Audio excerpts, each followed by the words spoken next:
31st night এটা উদযাপন করে কারা? খ্রিস্টানরা, ইহুদিরা, বিধর্মীরা নাকি?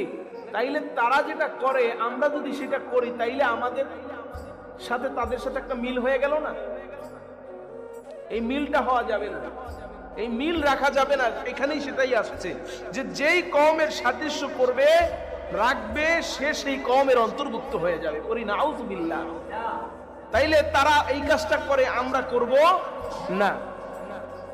শুধু তাই না, আরো একটা দুঃসংবাদ আছে। দুঃসংবাদটা হলো এটাই যে যেই কাজটা ইহুদি, খ্রিস্টান, বিধর্মীরা করে সেই কাজটা তুমি অমুসলিম হয়ে মুসলমান হয়ে যদি করো তাহলে তোমার মুসলমানের খাতা থেকে নামটা আল্লাহ তাআলা কেটে অমুসলিমদের কাতারে নিয়ে যাবে। নাউযুবিল্লাহ। বিধর্মীর কাতারে, ইহুদি খ্রিস্টানদের কাতারে তোমার নামটা চলে যাবে। এজন্য মুসলমান যুবক, তোমার পায়ে হাত রেখে বলি, তুমি 31st নাইটের দিকে যেও না। গান